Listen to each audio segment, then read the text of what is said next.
s'il s'est affiché pour la toute première fois publiquement avec Charlène de Monaco en 2006, le prince Albert avait rencontré son épouse bien des années auparavant.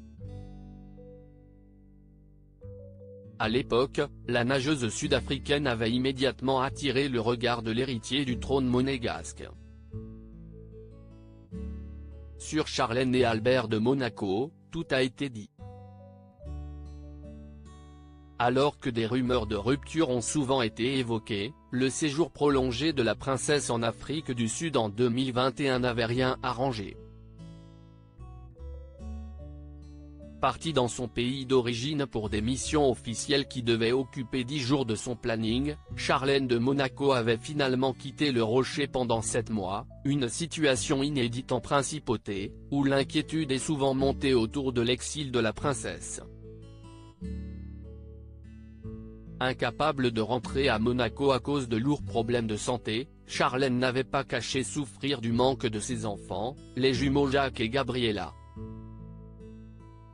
« J'ai hâte de rentrer à la maison pour retrouver mes enfants qui me manquent terriblement. Je pense que n'importe quelle maman qui a été séparée de ses enfants pendant des mois ressentirait la même chose que moi », avait-elle écrit sur Instagram.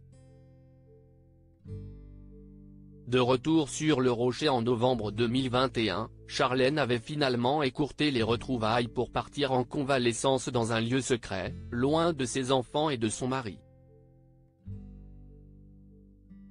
L'histoire d'amour entre Charlène et Albert a souvent intrigué les aficionados de la couronne monégasque, qui se souviennent encore des prémices de leur relation, leur première sortie en public remontant à 2006, lors des Jeux Olympiques de Turin. 5 ans auparavant, l'héritier du trône avait rencontré la nageuse sud-africaine dans un autre contexte, lors d'un bal à Monaco. Elle était plutôt indifférente en 2001, le prince Albert assistait au meeting international de natation de Mare Nostrum à Monaco, où Charlène Wittstock, alors âgée de 22 ans, avait remporté la médaille d'or l'année précédente. Au bal organisé par la principauté après la compétition, la jeune nageuse échange pour la première fois avec le prince Albert. À la différence des autres, elle était plutôt indifférente. Tout le monde essayait d'impressionner le prince et de se prendre en photo avec lui parce que c'est un homme important. Charlène n'avait pas cette attitude et ne cherchait pas spécialement à rencontrer quelqu'un à cette période. Elle s'était plutôt ok, c'est le prince de Monaco, et alors ?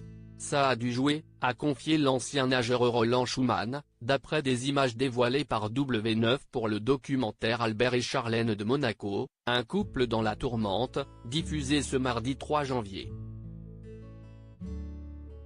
Viré en Rolls-Royce, sorti en boîte de nuit et balade dans les rues de Monaco, le fils de Grace Kelly avait fait passer une soirée de rêve à la nageuse, de 20 ans sa cadette. Mais comme le rappelle le documentaire, la carrière de la nageuse occupe à l'époque son esprit, alors qu'Albert rêve de fonder une famille. Pendant plusieurs années, Albert et Charlène se sont perdus de vue, éloignés par la force des choses. Jusqu'au décès du prince régnier, le 6 avril 2005. Émue par sa disparition, Charlène de Monaco reprendra contact avec Albert, pour lui présenter ses condoléances. 2 enfants plus tard, Charlène et Albert sont toujours unis par les liens sacrés du mariage, malgré les tempêtes.